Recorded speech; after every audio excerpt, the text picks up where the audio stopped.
Hey, solos. Before the episode starts, I want to say a couple things.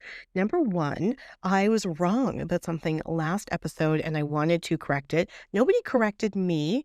So I guess, thanks for that. No, I mean, you can correct me, obviously, but sometimes people do it in a really rude way. So nobody did it either way. But I wanted to correct something that I said. So I said that you can see Mickey and Friends at Cape May Cafe.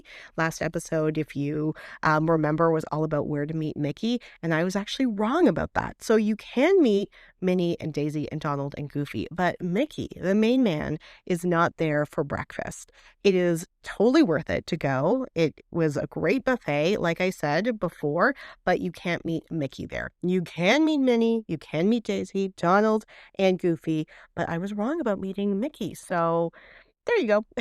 Just wanted to correct that. I also wanted to remind you that there is a poll going on right now on Patreon for free and paid members about, well, on Thursday, today, it is the best rider attraction to do at Magic Kingdom solo. So go on to Patreon, become a member, and vote on that. The other thing is you can go on to Patreon, become a free or paid member, and also weigh in on the best place to eat solo. And that's what this episode is about, and I can't wait for you to listen to it, so let's get into it. Hey, solos. So you're going to Walt Disney World all by yourself. Specifically, you're going to Magic Kingdom all by yourself. And you're wondering where you should eat as a solo. Well, solo spoiler, Magic Kingdom gets a pretty rough reputation for having food that is good, I guess, elevated too, especially for our adult palates. But there are a lot of great places that you can go to eat, yes, but also just kind of sit and chill. And you definitely need that when you're in the Magic Kingdom, and you definitely need that when you're going solo. And you just need just a few minutes to yourself, just a few minutes. And in this episode, we're gonna talk about it. Hi everyone, it's Samantha.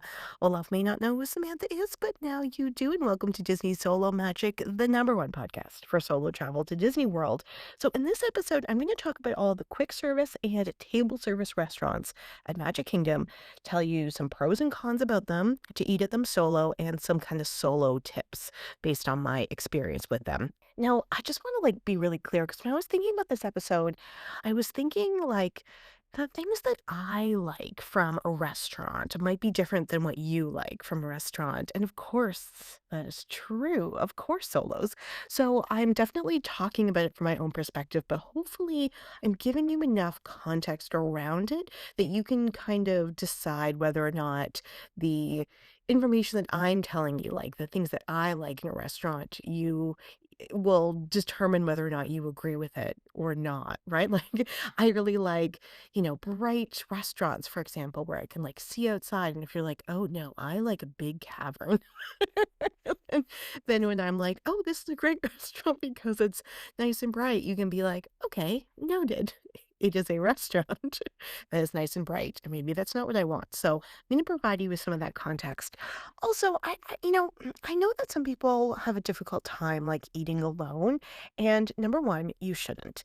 Number two, I have never felt awkward at all eating at Walt Disney World alone. But number three, I do recognize that that is like an anxiety for a lot of people. So I'm going to talk about that a little bit, but it's hard for me to talk about it a lot because I can't draw from my own experience.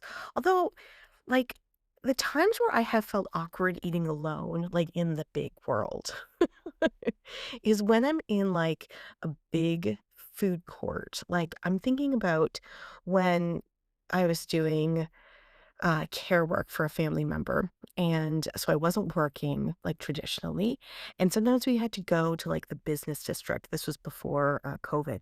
And there'd be a big food court, big food court. And there'd be all of these people my age and all getting stuff with other work colleagues. And I was just there alone because most of the day I was at the hospital. Gosh, this got really sad really quickly. Anyway, don't worry. It's fine. He's alive. And there I felt awkward eating alone, in that type of situation where it was all my peers. But at Disney is never been the case because also there's so much to do and see and look at, and everyone's busy and everyone's doing their own thing. And if you have table service and you're working like a cast member's coming to your table and they're working, like it's always a great interaction. So I'll talk a little bit about that, but in general, that won't be the focus. That was a long preamble. Okay, Instagram, Facebook, and Threads. That's where you can find me. And I'm up to date now. So look at me. Look at you. Look at all of this posting that we're doing. Amazing. You can listen to this on Apple, on Spotify, and on YouTube. It would be awesome if you gave me a little review on Apple and Spotify, liked it, subscribed, thumbs up, all of those things. It's a really great way to let people know about the podcast and know that there is a podcast for solo travel to Disney World. I have a lot of good things coming up. I am recording this in a different location. I'm recording this while traveling, and if it sounds a little bit different, that's why. But hopefully, through, blah, blah, blah, blah, blah, you won't even notice. Okay, let's get into it. All right, all right, all right. So, I feel kind of privileged in realizing that Magic Kingdom to me can kind of feel like a really beautiful, well-trodden type of spot. Like it's an area that I just know my way around with a blindfold. I know where I like to go, what I like to eat, like what I like to do, and it just feels like so comfortable, like a delicious glove. Yep. I don't know why delicious is the adjective that just seemed to come out, but there you go. It's a food related episode. So I know the places that I like to go, but then I realize maybe you haven't really thought of all the different places to eat at Magic Kingdom. I'm not going to focus on snacks. I'm just going to focus on quick service and on table service. So places that you can sit down, whether people are bringing you the food or you have to go and get it. And coming up with some pros and cons and solo tips might be useful to you. So we're going to start we are going to walk around Magic Kingdom. And I'm going to start at Casey's Corner because this is a beloved spot. A lot of people love Casey's Corner. And so let's start there. I don't really love Casey's Corner. It is a turn of the century baseball themed corner where you can get hot dogs and french fries and other food items in that genealogy. So corn dogs. The pro is that it's classic. People really like it. Like if you like a hot dog, if you like french fries, it's a great place to go. The cons is that that's pretty much it for their menu, and I find it incredibly, incredibly hectic. It's like all of the food anxiety for all the families just kind of gets stored right there. I find it always incredibly hectic. So, and also, I don't really love hot dogs and fries, so I don't really go there that often. But if you are going there, number one, there isn't a lot of seating. It's often very hectic, like I said, and the seating that's outside, it really does kind of feel more like a snack bar because there isn't seating inside.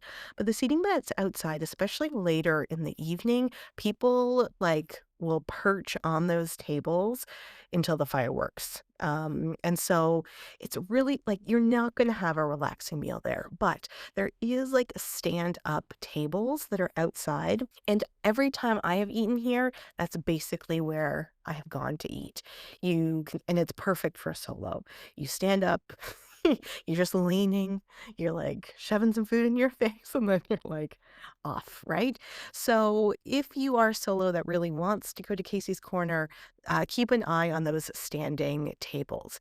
Also, keep an eye on the menu because sometimes, around Halloween, they will have some bonus things on the menu. So they had a Mexican fries dish that I had around the Halloween, and I really enjoyed that. I have tried their corn dogs. It's a corn dog, so neither here nor there for me, but I really enjoyed the fries. And they also have a non-alcoholic mint julep. I don't even know if you can get it alcoholic. Let me check. No, you can't. You can't get it alcoholic, it's not offered, which totally makes sense. There's so many families there that I can just, like, imagine parents being like, "I need the alcohol," and they're like, "No, no, no. Of course, no, no, you can't get alcohol at Magic Kingdom unless you're at a sit-down restaurant," and that is new. So, anyway, there is a frozen mint julep lemonade, which I do enjoy because I like a fancy drink, and I'm also looking because 'cause I'm looking at the menu right now, and there's a Chipotle barbecue loaded fries that's on the menu, and I haven't seen that before. It might just be because I haven't spent a lot of time on this menu, but that might be, like, one of those special items. So just kinda keep an eye on if there is a special item and it's worth trying. Okay, the next restaurant, because 'cause we're gonna I always go left in Magic Kingdom. I feel like most people do, but Walt intended people to go right towards Tomorrowland, to me is just so weird. Like, I don't know why you would ever start in Tomorrowland, like, I mean, sure, the big rides and all that stuff, but if you're there for, like, ambiance. Anyway, is Crystal Palace. So, Crystal Palace is a Winnie the Pooh and Friends character dining buffet. It's open for breakfast, lunch, and dinner. It, like I said, is character dining. You get to meet Pooh and friends. It has, it's like a turn of the century Victorian solarium inside. I did an episode where I, like, talked about all the, like, history of it. I'm not gonna talk about it now. I'm like, "Samantha, keep it focused." So it's kind of a nice, interesting space inside if you're interested in, like, the architecture of it. I did find it hectic and I did find it grimy. When I was there, you had to like go up to meet Winnie the Pooh and the other characters just walked around. So I didn't meet Winnie the Pooh because I didn't want to stand in line. And I also went, this is a solo tip. I went the last or the second to last breakfast seating. So I was able to get breakfast and I was able to try things on the lunch buffet. So that was pretty cool. I like, generally, the food wasn't super great. I didn't think it was, like, themed well to the restaurant. Look, if you're gonna go, you're going to see Winnie the Pooh, period, end of story. There are tables that are tables for 2, and so that means you're not, like, put in a big area by yourself if you're going solo, but I think the only big pro about this is to go and see Winnie the Pooh, and so, like, that's your thing, like, go for it. All right, the next restaurant, again, we're focusing on restaurants, so we are skipping the spring rolls cart, but there is a spring rolls cart, and you can go get a cheeseburger spring roll if you're so inclined. The next actual sit down restaurant is the Skipper's Canteen, and that is an explorer themed, quote unquote, exotic fare. It's a sit down restaurant. There are like, it's a Jungle Cruise inspired restaurant, so there's jokes on the menu. The servers are supposed to do jokes. I've been there a couple times. I've never heard any of these jokes, but some people have heard them and they're pretty good. And like a pro to go into this restaurant is that it does kind of have an elevated menu. And I've had like a full fish fried. Like it was so interesting. So there were some like very interesting things on the menu that is like more quote unquote adult than like hot dogs and fries. And if you like hot dogs and fries, you do you, bobbity boo. But like there are some more like elevated flavor profiles. But the con is that it's kind of just like a regular restaurant. Like, I find it quite closed in, like you can't see from the outside. So if you're eating in there, you might be like, oh, great. I could like leave this restaurant and go to Target because even though there is definite Jungle Cruise and the seas and the Explorer and all of that storyline theming, I've been there twice and I haven't really experienced any of that in a way that um made sense to like take a big chunk out of my day, like an hour or 45 minutes even out of my day at in Adventureland to go to the sit down restaurant. So pro, yeah, interesting food, like elevated food options. Con, you are now gonna like sit in a restaurant without like seeing Adventureland. for like a sit down meal and you might like miss being in the Disney experience. But a solo tip is that there is a lot to see and a lot to like explore around the restaurant if you wanted to. And if you did have kind of more adventurous taste buds that you don't get to use that much when you're with family or whatever, then this is an opportunity to go and try some of those things. And I've had really, really good food there. And there was one thing, I can't even remember what it was, but they were able to accommodate, like, it was a pork dish. And I said, oh, God, I don't eat pork. Is there a way you can do it with chicken? And they're like, yep, no problem. So they were able to accommodate that great. So I've had really good meals there, but I don't want to be out of Adventureland for like 45 minutes. If it had like windows I could see out, I'd be more apt to going there. We are skipping the Dole Whips. We're skipping the Dole Whips, but remember, there's 2 places to get Dole Whips, and you can also mobile order in one of those places, so keep an eye on that, and we're going to the newest restaurant, which is the Beak and Barrel. It is a Pirates of the Caribbean themed bar. It's quite small, and yes, it is also, like, closed in and cavernous, speaking of cavernous, but it's so themed that you don't feel like you're being taken out of Adventureland at all. You feel like you're right in it, and that's a big difference between the theming of the Skipper's Canteen and Beacon Barrel. So it's very, very cool. The pro of going there is that if you're going with a lot of like kids or whatever, like now you can just go and have a nice alcoholic drink by yourself at this bar. The con is that right now, because it's fairly new, there's only a 45-minute seating limit. I found that people really wanted to get you in and out really quickly. And so they were friendly, but they also had a job to do, which is to get you out.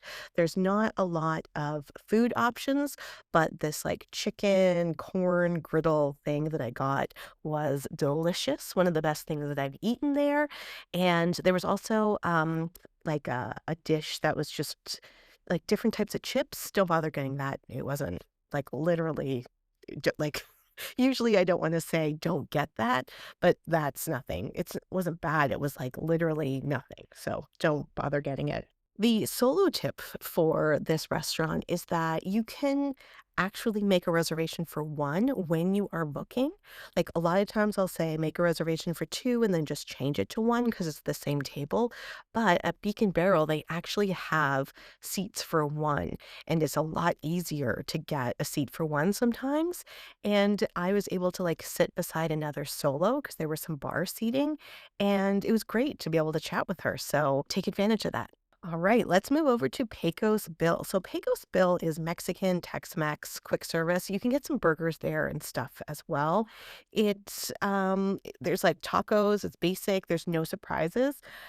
But that's not necessarily a con. It's actually quite like a good. Like when I had Pecos Bill for the first time when I did a Keys to the Kingdom tour because lunch is included in one of the times they had it at Pecos Bill.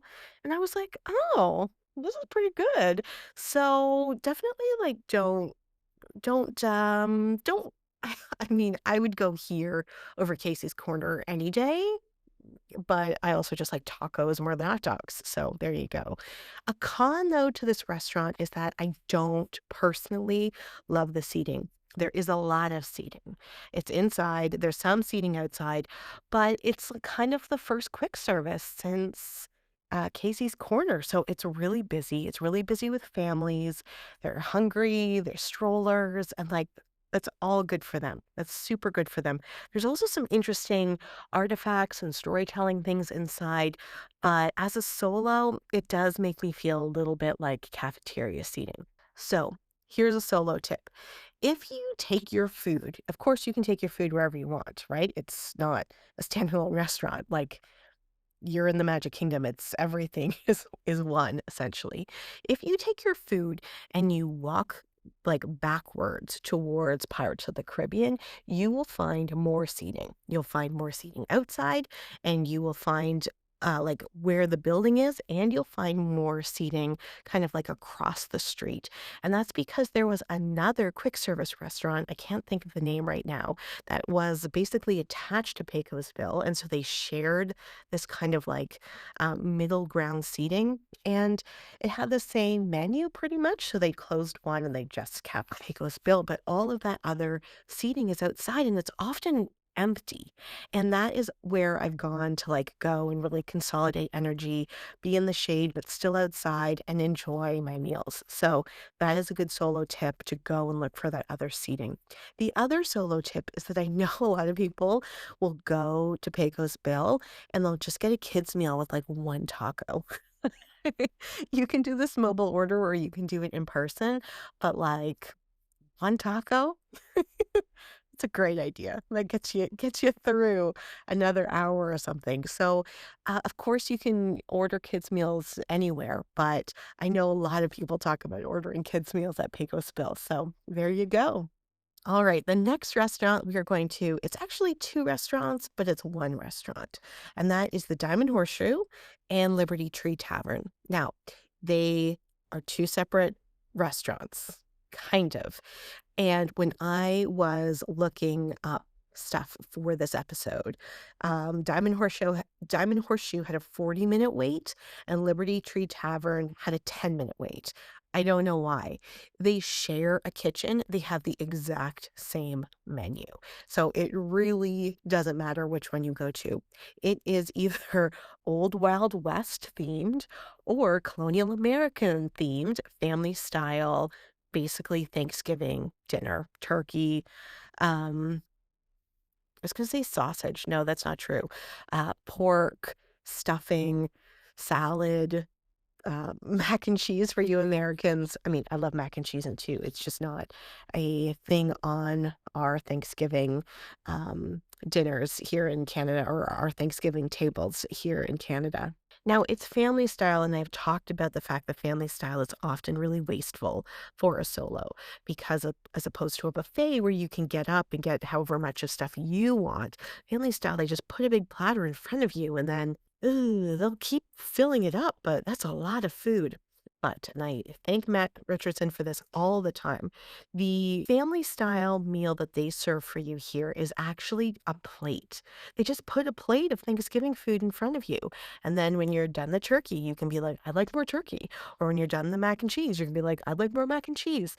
And so it's not this big platter in the middle of the table that you have to like choose from. It's a plate that you can determine how much you want to eat off of that, and it just makes it feel far less stressful that you have all this food that you need to get through. Now, I don't eat a lot of pork, and so I said like, "Oh, I don't want any pork," and they're like, "Yeah, no problem." Like they were able to customize the plate. I think I had 2 full plates of food. I think I had 2 salads. There's a dessert. Like it was great. I've only been there once, but I really enjoyed it. And the reason why I've only been there once is because the con is that do you want Thanksgiving food in the middle of Florida in 102-degree weather? Ugh. So I had the first and only time I've been there was right before a Christmas party, and that was perfect. It was a little chilly outside. I went in and I had like, Thanksgiving Christmas foods, and then I went and enjoyed the party. It was perfect if I do say so myself. So, you can't really enjoy the food as much as you want, I think, because it just doesn't match the temperature outside. Now, a little tip is that I hear that, and I don't even know where I've heard this, so so don't hold me to it, is that they're actually the Diamond Horseshoe used to have a stage show. The Hoop-Dee-Doo Musical Review originally was at the Diamond Horseshoe, and I heard that they're actually doing another show that's like Toy Story themed. The girl in Toy Story, Jessie, yes, themed this summer. So that'll be something. So it might just go down to 1 restaurant, I don't know, but keep an eye on that, and don't be afraid of family style at this particular restaurant. Moving on to Columbia Harbor House. This is a quick service New England nautical style, like seafood, fried seafood type place. It is my favorite. It is my favorite. One of the reasons why I think I didn't go to Pecos Bill a lot was because I was like, Columbia Harbor House is coming up, so there you go. Like 20 years ago, I had the best vegetarian sandwich I've ever had. It was hummus, um, a coleslaw. It was a broccoli slaw and a red pepper. Like, it was delicious. They changed it around COVID to, like, a fake shrimp lobster roll. Like, it was an impossible shrimp or lobster roll, which I never had because I eat regular lobster, and I'll come back to that in a second. So then why would I have that? You know what I mean? It's now a palm and artichoke roll as a vegetarian option, which might be interesting. I don't know. It's worth, I guess, trying. I mean, it's better than just eating French fries, which I've heard some vegetarians like, I didn't know what to eat, so I just ate French fries. So there you go. But the reason why I love it is because you can get a lobster roll. You can get grilled shrimp. You can also get like fried shrimp and fried stuff. But oh my God, a lobster roll. And then the other thing is there's two floors of seating. The second floor is usually very calm. There's all of these windows that look out to either Fantasyland or to the Haunted Mansion, and I have had many a lovely time just sitting and relaxing up there. It's by a window with my lobster roll. Sometimes they have, like, Haunted Mansion themed special drinks or whatever. I mean, 10 out of 10. I love it so much. Also, I usually do get the lobster roll. The, other Keys to the Kingdom tour that I did, we stopped here rather than at Pecos Bill, and I also ordered a lobster roll. When you do Keys to the Kingdom, you have to order your lunch before the tour starts, and then the food is waiting for you by the time you get there, and the lobster roll was much bigger than you got on the Keys to the Kingdom tour. I was like, "Whoa, look at all this food." So anyway, if you're like, "Oh, I don't know," I would order that. It was great. You can also get, like, grilled salmon. Like, there's so many nice options, and here's the other thing, another solo tip. There are no restaurants in Frontierland or Liberty Square because there wouldn't have been indoor bathrooms in either of those eras. But at Columbia Harbor House, the back end of the restaurant technically goes into Fantasyland. So, where that border would be if someone was to draw a border, the bathrooms are on the other side of that border. So, you don't like that is just a detail that Imagineers know. You wouldn't even know that. But as opposed to like the Diamond Horseshoe, for example, there's no indoor bathrooms there, but at Columbia Harbor House, there's a bathroom on the first floor and a bathroom on the second floor. And between that and like Pecos Bill, they have a bathroom, but that's also, a weird little trick that they do. But anyway, that's a good bathroom to go to. And sometimes there is a cast member at the front door being like, "Oh, have you mobile ordered?" And I've gone in and I'm like, "I'm just going to the bathroom." And they're like, "Okay, go for it." Because the Rapunzel bathrooms are, a mess and busy and all that stuff. So there you go. Also, I did this episode, I recorded it. Please let me know if you're interested in it about like just the different bathrooms I like around Walt Disney World. Like not even to like go, but just as a place to like wash my hands. I don't know, whatever. So if you want that episode, it seems weird, but if you want that episode released, you need to let me know. Now, a con about this restaurant is, and I have fallen into this as a quote unquote trap um, a few times, is that it closes earlier than other quick service restaurants. So, one of the days that I looked when I was doing research for this episode, the Columbia Harbor House would have closed at 9 p.m. Pecos Bill would have closed at 10 p.m. And then the, like, Cosmic Rays Starlight Lounge or whatever would have closed at 11 PM. So, Columbia Harbor House closes the earliest. And I am often in the park quite late, and I'm, like, strolling along and can't wait to get my lobster roll for a late dinner at Columbia Harbor House, and then wah, wah, wah. So, just keep that in mind. All right, the next quick service restaurant is Pinocchio Village Haas. Now, it's a Pinocchio themed quick service for pizza. I don't really know why you would be here. I mean, respectfully, I have never eaten here, like real food. I haven't eaten any of the pizza. I've gotten teas and stuff there on cold days. The pizza doesn't look that good. People complain about the pizza, so I don't know why you would go here. It's a good place. Like go in and take a look. It's cool. And there's also a way, there's a table where you can like look out at It's a Small World, which is cool, but it's often busy. So I don't know if you're gonna stop and eat here. But speaking of second floor seating, on the outside of the Pinocchio Village house, there is outdoor seating that like faces the carousel, but there's also a little stairway going up to a very small balcony. There's a stairway on the inside too. It's a very small balcony. It has three tables with two stools each. And you can sit there in the shade and look at beautiful Cinderella Castle, and you can look at the carousel, and it's 10 out of 10 viewing. It's amazing. And Friar and Nook and Storybook Treats, which is like on the other side of the carousel where the like princess meet and greet is. Friar's Nook has like tater tot bowls, and Storybook Treats has like ice cream. I'll often like go get something there and then go up and eat in the Pinocchio Village Haas balcony. And it's great. It's so awesome. Now, I mean, I'm sure you've seen pictures of me. I think I'm like average size, maybe a little above average in terms of my body shape. When I am up on the balcony, I think to myself, it's good I'm not bigger because I think I would be a little uncomfortable. Like when I'm up there, I'm conscious of the space and my size in the space. And it's not like it's unsafe, like, I feel like I'm gonna fall or anything. I think it was just, like, designed for bodies in 1971, right? So, if you see a picture of me and you are, um like, if your body shape is much larger than mine, whether it's broader, whether it's, any of those things, then go up there and take a look for sure. But like, no, it might not be super comfortable. Like the stools aren't that comfortable. But for me, the view and the chance just to kind of sit in the shade is worth it. So go check that out if you are able or interested. Speaking of Cinderella Castle, let's talk about Cinderella's Royal Table.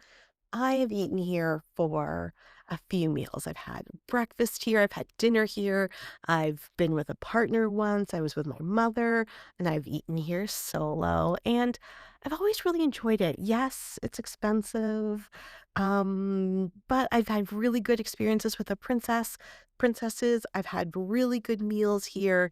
Every time I have been there, I've been sat at the exact same table by the window, which I love.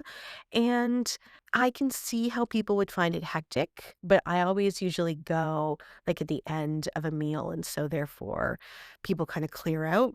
So it's great. So a pro is that you're eating in Cinderella Castle. The con, though, is that it is very expensive and you do need to prepay. It is difficult to get a reservation for one online. And if you make a reservation for two, then you're going to get charged for two. So my little solo tip is to um, call them and make a reservation that way and just kind of see what that process is like. When you check in, you get to meet Cinderella on the first floor, and then you can go up these stairs, which, again, speaking of like 1971 bodies, they're a little narrow, but there's also an elevator. And then you will meet other princesses that go around the tables and talk to you. And I was there for my birthday solo, and I had a great time interacting with the princesses. Also, I really love this restaurant because my grandmother was there in the 70s. I posted this picture a few times, and because when I was there for my birthday brunch a few years ago, we were able to find kind of the spot. This was during the 50th anniversary. Able to find the spot where my grandmother was, and so I've like spliced up the picture, and anyway, so it just feels nice. Like my grandmother wasn't like a Disney person, and nobody in my family has any recollection of her ever going to Disney World. So it's it's a pretty special found memory. All right, Solo. Speaking of like fancy dinners and castles, let's continue on our walk around Magic Kingdom and stop by Be Our Guest. So, Be Our Guest is a restaurant that is held in Beast Castle. And the pro is that if you grew up with Beauty and the Beast, you are actually stepping into the movie. The attention to detail, inside, outside, is just second to none. Like, it's you can't go and take pictures unless you have a reservation. Like, it's a the way they've set up the maitre d' stand is that you're very far away until you are called, but it is just amazing in there. It is open for breakfast, lunch, and dinner. It's a prefix for all of them. And the beast will come around, not to tables, but come around and do a little wave. My experience with it is that the food has always been good. Other people talk kind of negatively about the food, but I mean, I've been there for a few dinners and a few breakfasts, and I don't have a complaint about the food. And I've always oh, and there's 3 different rooms. There's the ballroom, which, oh my god, like I said, if you know that movie the way I know that movie, I was a 10-year-old when it came out, it is like you were in the ballroom, and there is a window, quote unquote, "window" at the back where it's snowing, and the animation of that snow is the same animation they used in the movie. Amazing. Then there is another room that they call the West Wing, and it is Beast's West Wing, and in there is very moody, it's very dark, it's all the, like, scratched up, not furniture, but, like, portraits and things of the Beast because that's where he brought out his anger, and you can also see the holographic rose losing its petals. It's beautiful. And then the 3rd room, they ran out of money. I think early on they called it the library, but, I when I looked online, I think they just call it the rose room now. They ran out of money. If I've enjoyed all the meals that I have eaten at the restaurant, but I've only ever eaten in the ballroom, and if I had to eat in that other room, I would not think so highly of this restaurant. So, solo tip, ask for what you want. What you want is to eat in the ballroom. Trust me. What you want is to eat in the ballroom, and there are a lot of tables for 2 on the periphery, which means you're a little out of the fray. Yes, what you want is to eat in the ballroom. And I've requested that every time, and they're like, "Well, we can't guarantee it, it might take a little longer," and I'm like, "No problem," and they have accommodated me every time. So, ask for what you want. I find the West Wing room, like, I've gone on there to take pictures, I find it kinda cavernous, I find it really cold.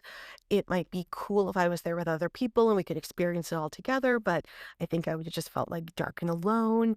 So the ballroom is where you want. Now, the acoustics aren't great, so it does feel quite loud. And it's the only restaurant where I've considered wearing headphones and, like, putting on, like, background Beauty and the Beast music on. And they do Beauty and the Beast music in the restaurant. I'd be playing the same soundtrack. So the acoustics aren't great in the restaurant, but to be in the ballroom is, like I said, it's really like a 10-year-old girl, this girl. It's a dream come true. Speaking of theming, Gaston's Tavern is pretty much right next door, and again, that is, like, stepping right into the movie, it's amazing. That's a quick service snack bar. I haven't eaten there since it opened. They do big cinnamon rolls, which is, like, not my idea of, like, a good snack in Florida weather, and then they've been experimenting with a different type of, like, French croissant, brioche, ham, cheese thing, but because I don't eat, ham, I haven't had that, but I love to go into the restaurant and just, like, look around. It's not a restaurant, I guess it is, it's a tavern. I love to go in and just see the theming. I was there a few years after it opened, and that's when they would serve LeFou's brew right in the beer stein. Now, what they do is they will give you a plastic cup, and then if you want the beer stein, they'll put it like to the side. And I still have that cup, and I don't use it anymore. But every time I open the cupboard, it's there, and I'm like, "Hey, girl, hey." All right, now we're gonna keep going around. There isn't anything in Storybook Circus. We're gonna go right around to Cosmic Rays. Now, I've never eaten here. It's burgers. It's a quick service, space-themed restaurant. I've never eaten here because, like, I've had a taco at Pecos Bill. I have eaten a giant meal at Be Our Guest or Cinderella, or I've had my lobster roll at Columbia Harbor House. This is not a place I would necessarily eat, but the pro is that it's pretty standard. You know what you're gonna get. There is a lot of seating. Sometimes it's very empty, sometimes it is very full. And the con is that it's very basic and sometimes it is very full. So I don't know why anyone would like prioritize this. I apologize. Let me know if you do prioritize this restaurant. But it is what it is. I don't really have like a tip for this, but I do like the fact that there is seating outside. And as I said before, it's open pretty late. So I have gone in and got like French fries if it's like the end of the night and I just like need something. So there you go. All right, we are making our way back to Main Street, USA, and we're going to go to the Plaza Restaurant, which is kitty corner to Casey's Corner. And there's the Plaza Restaurant, and then there's also the Plaza Ice Cream Bar. I'm talking about the actual restaurant. So this is again turn of the century, like a ice cream shop. There's seating inside, and there's also, like, a little, like, conservatory solarium type seating. I have always asked to sit here, not only because I like the windows and I like seeing out, but I was sat one time in, like, the regular dining room, and there weren't a lot of tables for 2, so I was right beside the door to the kitchen, and I was like, "No, this is too loud, too hectic." I feel like out of the way and in the way at the same time. So I've always asked to be put in that other room. And okay, this is kind of my new favorite restaurant. I have had delicious food here, surprisingly delicious food here because it was totally like outside my normal I guess I just had a bad impression of it for no reason. But one time I was here and I had like a salad with shrimp on it. It was so delicious. I just looked it up. The salad that I had was a shrimp Louis salad, which was shrimp, hard-boiled eggs, tomato, avocado, cucumber, and on romaine. It was so good. I couldn't even believe it. I was like, "This is really good." And the server's like, "Yeah, okay." I've also had a turkey club sandwich there, and you can also get, like, fries and stuff like that. Not fries. Well, yes, you can get fries, but also burgers. I think I was here with my mom once, and she got a burger. So, anyway, I was very surprised. Obviously, because it's attached to the ice cream place, you can get milkshakes, but sometimes there are milkshakes on the website that's not on the paper menu. So solo tip is to always check the online menu as well as the paper menu. So you can also ask your server to see if there's like any cool milkshakes or anything like that you're missing. And out of the fray, you can see what's going on by the castle, kind of. Anyway, totally worth checking out. Now, you may thought I have missed one restaurant because I was doing a loop around, and that is the restaurant that is at the very front of the park, which is Tony's Town Square Restaurant. This is like mid-level Italian themed after the scene in Lady and the Tramp. If you remember, the Tramp takes Lady out for Italian by going to like the alley behind an Italian restaurant. The idea is this is the Italian restaurant. I've never eaten here actually, and the reason why I saved it for last is because I don't think of this as a restaurant you would start your day with. I think of it as a restaurant you would like go in as you were like exiting the park. So it just felt more natural for me to put it as the last one. The reputation has always been that the food isn't really great here, but I know they've updated the menu in the last year or so, so it's kind of worth checking out. But for me, at least, like the Thanksgiving meal, it's just kind of too heavy for like mid-level Italian food in the middle of Florida. So I haven't gone here yet, but there is seating outside as well. And I know a lot of people will get this seating because then they can go and see the parade. I think because the Festival of Fantasy parade will go by this restaurant, I like that as an idea, obviously. That's a great idea. I just feel like, that idea would get ruined in reality. There'd be a family standing in front of me, I wouldn't get a good table, like, I just feel like all that would happen, so I had been thinking about booking this restaurant for my quick April trip, but, I don't know when this particular episode is coming out, so I don't know what you know or not know about that trip, but because there's other food involved with my day at Magic Kingdom, I thought this isn't the trip for that. So I don't think if I'm at Disney this summer I'll try it, but I promise Tony's Town Square is a restaurant I'm interested in trying when it gets a little bit cooler. So tell me, what is your favorite restaurant, sit down restaurant at Magic Kingdom? I know a lot of people also will go to the quick service restaurants or just the restaurants at Contemporary or Grand Floridian because they're right on the monorail. So I've been thinking about that as an episode as well. So if you're staying in the park, though, what is your favorite restaurant? I'd love to hear. All right, solos, until next time. Bye. Hey Solos, it's Samantha. I hope you like this episode and all the episodes of Disney Solo Magic, the #1 podcast for solo travel to Disney World. This 2026, consider supporting the podcast by becoming a Patreon member. Your Patreon membership helps offset the cost of running the podcast, but also creates a little fund for me to try new things when I'm at Disney Solo and tell you all about them when I get back. Patreon members get a reflection after every episode, and that is like a mini episode in and of itself where I give you some behind the scenes stuff that I don't want on the public feed. Thank you again for listening. Please make sure you also follow me on Instagram, Facebook, and Threads. Please make sure you subscribe, like, review, share on Apple Podcasts, Spotify, and on YouTube. Thanks again, and we'll talk to you soon.